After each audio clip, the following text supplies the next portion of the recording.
Okay, here we go. The life of a solo comic book creator. The journey of a one-man band. Hey, in this video today, I'm going to talk about essentially those comic book artists like myself, and I don't know how many of you are out there who are what I call like the essential, quintessential one-man band when it comes to making our own comics. So for those of you who know what it's like, I mean, this video, I'm just going to talk about this stuff. So first of all, embracing the solo path to making your own comics. I've been doing my own comics since I was a kid, 12, probably 13, 14 years old. I've made videos about this before showing my submissions and stuff. But, a long time ago, the world of comic book creation, teamwork was the norm. And for all of us who have read comic books from major publishers, that pretty much is like comic books by assembly line, because, obviously it's a business. But for writers, writers penned imaginative scripts, and artists, sculpted these vivid illustrations, and the colorists brought everything to life, with their palettes. But now I think a shift is happening. More and more creators are stepping into all these roles simultaneously, taking the leap as a solo comic book creator, especially if you're an independent, I think. I mean, it is challenging, but I think it's also like an incredibly rewarding path, just, I guess I'm speaking for myself, obviously. But, in this video, I'll just share, the narrative of, being that one man or one woman band that's creating, your own comic book. From, trials and tribulations to the joys of holding total creative control. So I'm able to set the stage, essentially, the allure of crafting my own multi-dimensional comic book world, where each character breathes, with my vision, and each plot twist follows my blueprint. That's, for some of us, that is an undeniable calling, and as a solo creator, every component of your comic comes directly from you. It's undiluted by voices of others. Yeah, it can be influenced by what you see and what you consume, entertainment or what's going on in your life, for sure. But essentially, we become us one person comic book creators. We become the sculptor of those stories, and basically a storyteller in living color, crafting with a personal touch that no team could replicate. I think this creative freedom, however, doesn't come without its challenges. I mean, the balancing act of, juggling these roles and responsibilities, especially when you hold a full-time job, that demands both careful time management and passionate perseverance. And of course, obviously, if you have a family and family commitments, that is all part of that mix. So it's not just about having those creative ideas, it's about finding the hours, like carving out this sacred time for drawing, scripting, editing, and even promoting.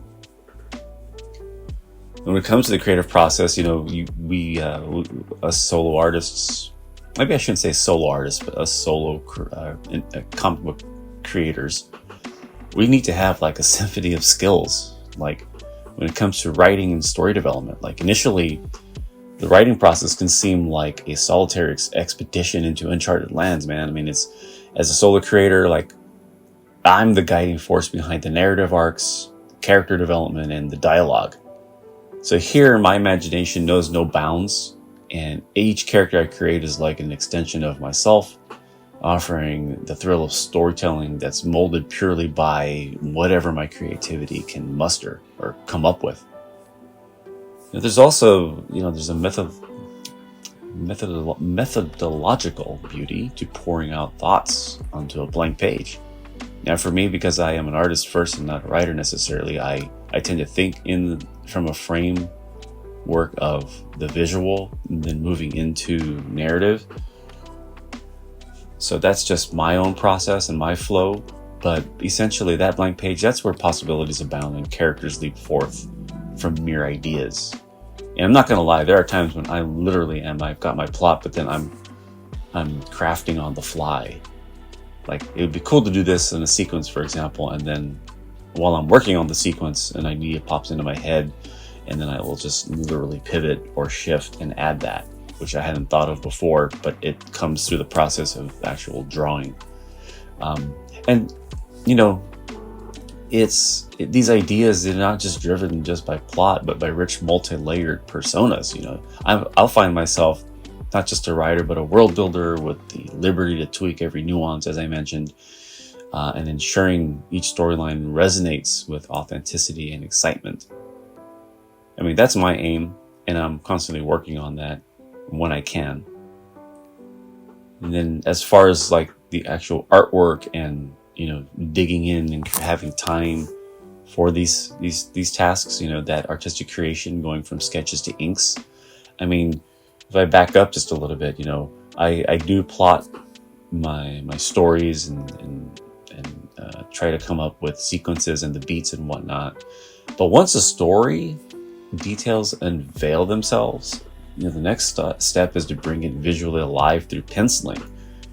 And I personally enjoy inking, but penciling is such an important planning / engineering / storytelling phase that when it's done correctly, or at least accurately to what the artist myself is trying to envision or execute, makes the inking that much more easy. But essentially the sketching becomes like my language. It translates those words or ideas in my head into compelling art.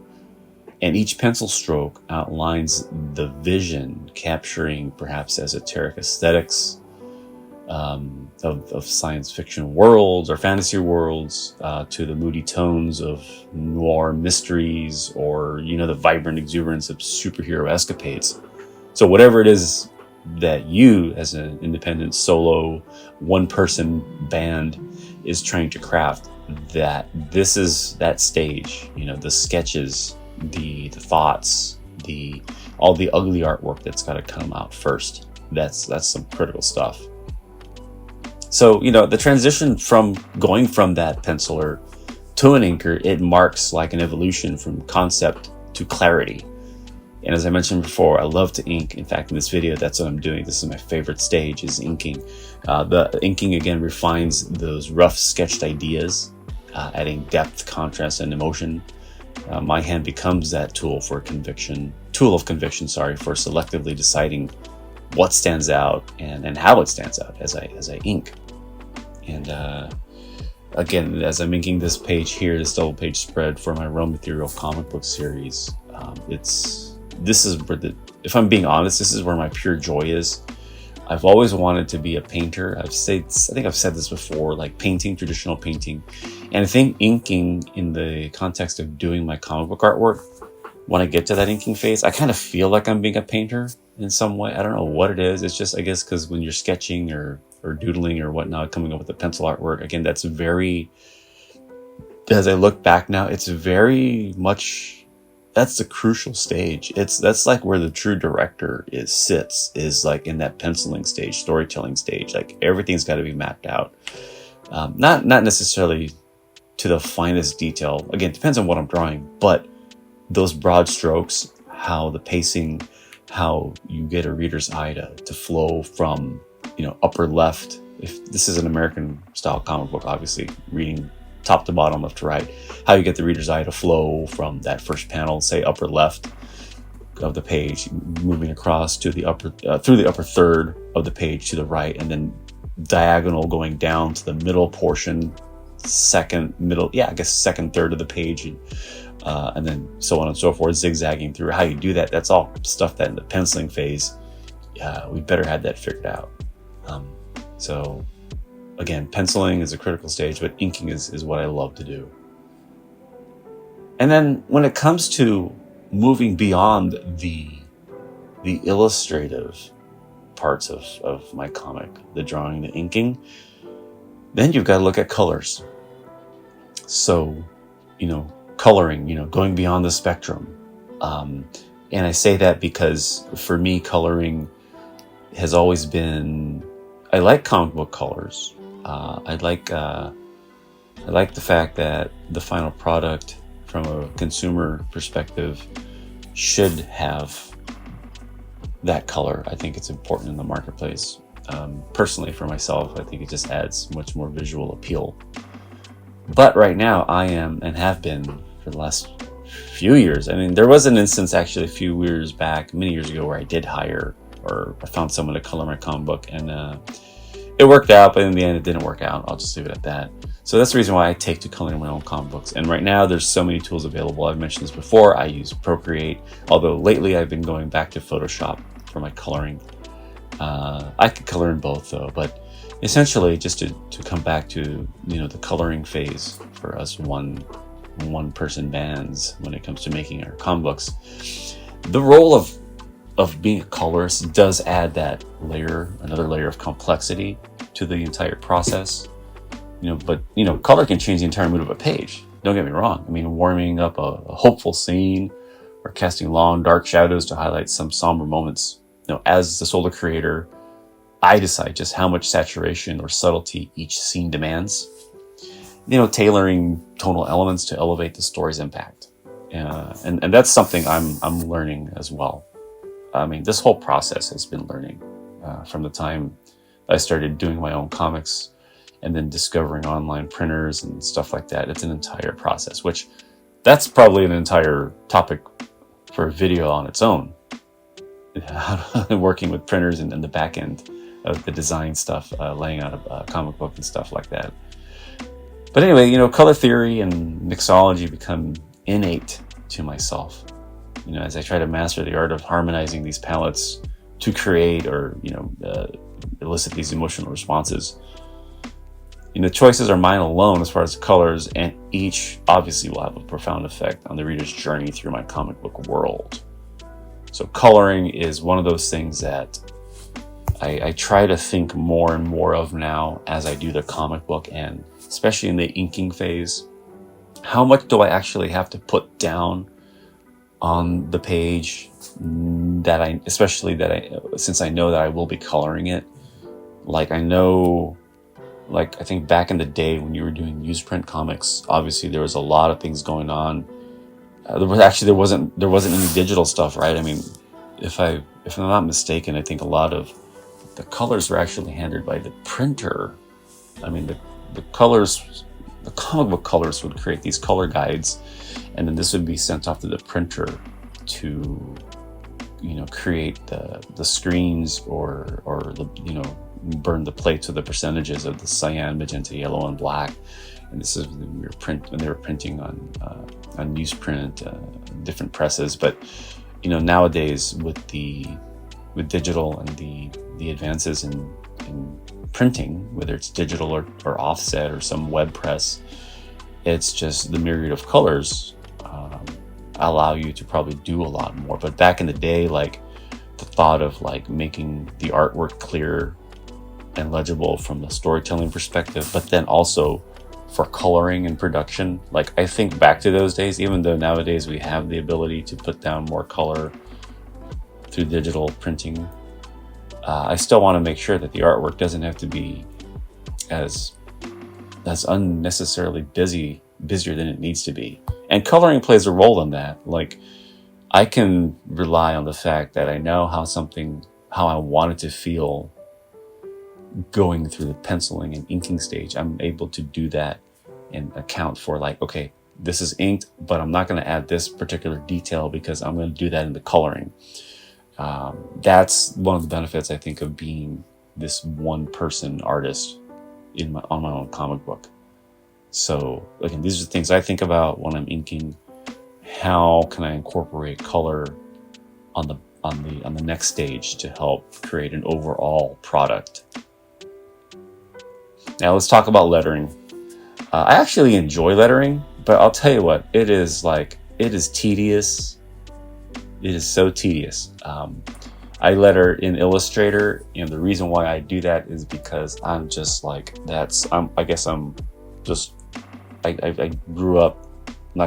learned on Illustrator, Adobe Illustrator, and so that's what I use. I haven't tried to letter in Procreate. I think some people have, other artists have. To me, it's tedious enough doing on a desktop, but on an iPad with that small screen, to me, I think it would drive me nuts. So I just don't do it there. But yeah, pretty much lettering, it's a silent craft. And I say that because really good lettering, you don't notice it, but it helps you read. And one of the things right now, if I could just go on a little mini rant, is the lowercase lettering in comic books that I see in some comics. Like normally, like I grew up reading all caps on comics. Some of my favorite letterers, Tom Wojciechowski, longtime letterer of the X-Men, Uncanny X-Men series. Rick Parker, Joe Rosen. These are all letterers that maybe you don't know who they are, and they're kind of unsung, I think, to a certain degree. These were some of the letterers I grew up reading the comics that they lettered. But essentially, like it's often undervalued, I think, and I think lettering is that silent craft that ensures words gracefully blend with the art, from balloon placement to how the balloon tails point and whatnot. I mean, as a letterer myself, I dictate that flow of dialogue across the panels, the rhythm and pace of how the audience engages with the narrative. That's an art form in itself. And again, we're talking about us indie artists who pretty much wear all these hats: writer, penciler, inker, colorist, and now letterer.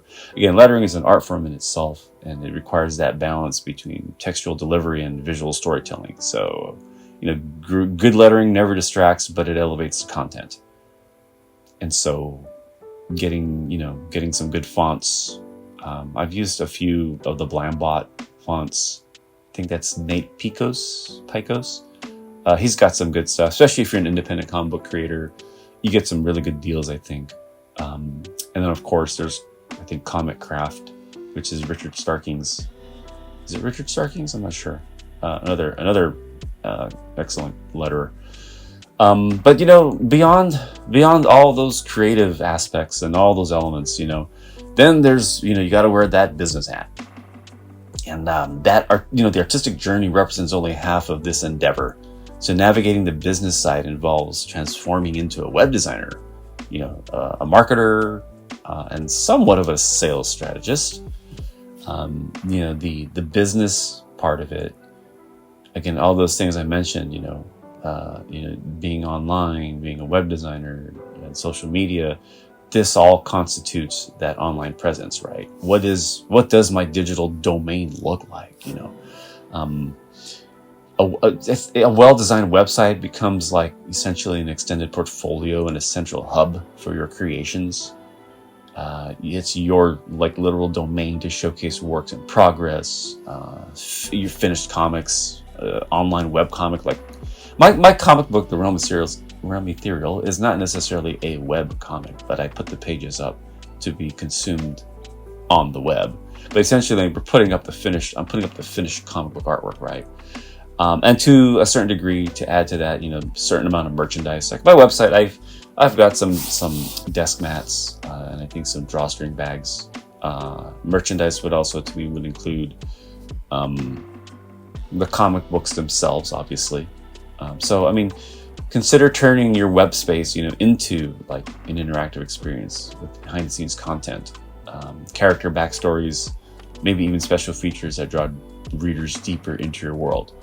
Now, nowadays, obviously I have a website, but I also have a Patreon, where you get like more, I guess you get high resolution images and maybe stuff that isn't necessarily released outright into social media beforehand. Anyway, this isn't a plug for Patreon, but just letting you artists know that there's multiple ways to basically try to monetize your work.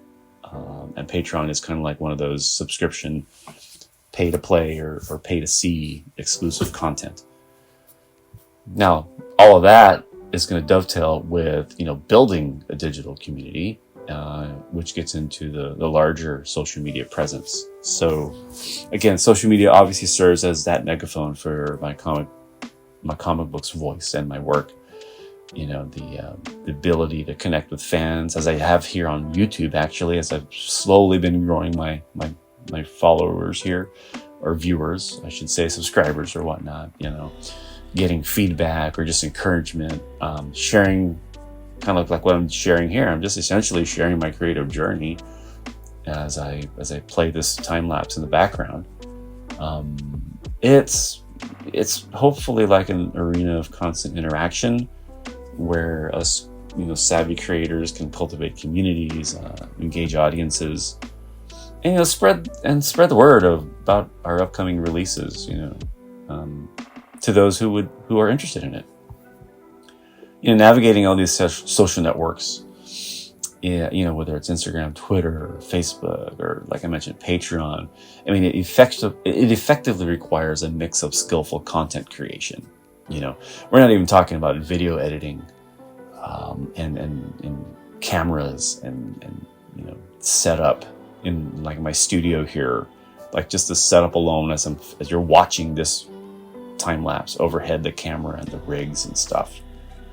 And I think a good quality camera will produce, a nicer, clearer image.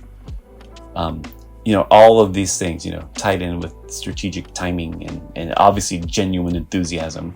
I mean, I wouldn't be doing this stuff if number one, I didn't love doing the inking.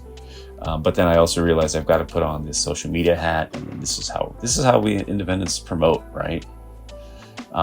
Each post and interaction not only showcases the artwork, but it also like invites followers, I think, into the heart and soul of my creative process, and obviously offering glimpses of what I do, behind the curtains. And then, of course, take all that and then let's just bump it up a notch and talk about the art of time management. Accomplishing this sheer volume of work, it really demands meticulous balancing, especially when holding down a full-time job and having a family commitments. An efficient schedule is going to allow you to nurture your creative pursuits while fulfilling professional duties. Right now, like every stolen moment that you can get, from weekends spent drafting to evenings consumed in illustration, that essentially becomes a testament to your dedication. And it's something I've pretty much done my whole life, because I've never really done this full time, my comic book. And I've always had full-time work, which is important. So, there's a lot of things I guess you can look up online. I don't claim to be an expert in it, but for me, my times these days where I can work tends to be on the weekends, and later at night if I have that time. So I'll admit I don't use any sort of time blocking techniques. I've just kind of settled it into a routine, but you can definitely research stuff online, like productivity techniques, to see if some of the things would help, allow or create and the space to create all to achieve all these things. Or maybe achieve is the wrong word.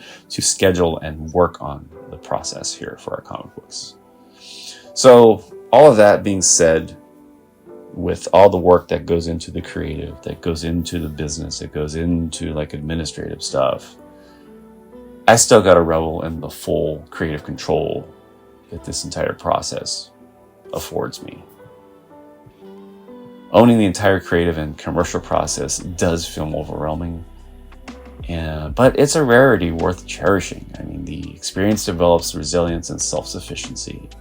I think it shapes me into not just a creator, but an entrepreneur. And perhaps the greatest joy comes from knowing that, basically every line, every hue, every color, every word's my own, and each element is basically an unfiltered expression of my vision. And with that total creative control, the authenticity of the work remains intact, be it as imperfect as it is. I mean, there's immense pride in watching my stories unfold exactly as I envisioned, and knowing that my endeavor from conception to putting it out there in the market or social media, it rests solely in my hands.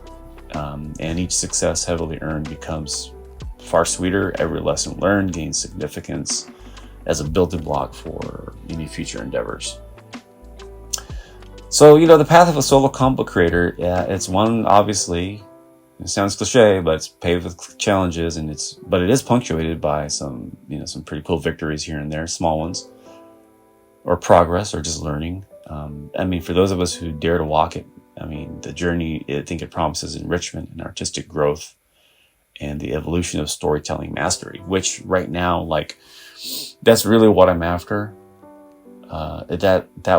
Those will always be things that we're after, I think, enrichment, artistic growth, and the evolution of storytelling mastery, even if the money's not there right now. Because if you're not going to do it for money, then why are you going to do it? Right? So essentially, this is a commitment of passion where every role, that I take, that I wear, all these hats, the creator, the marketer, the entrepreneur, it all has to kind of meld into a singular entity, striving to carve my niche in this comic book universe.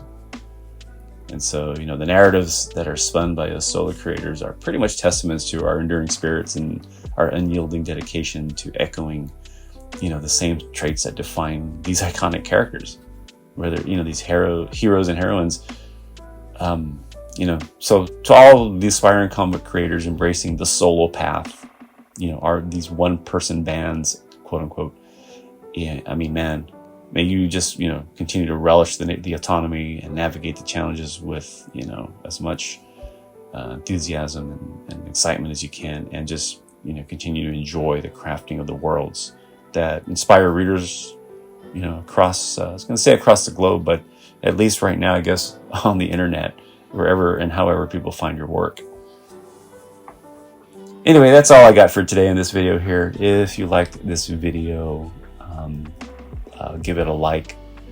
If you're so inclined, a comment would be cool. Any kind of feedback, or just share your own experience maybe. And if you'd like to subscribe, that would be awesome. Thanks for watching. Have a great day. And as they say, we'll see you in another video. Thanks for watching.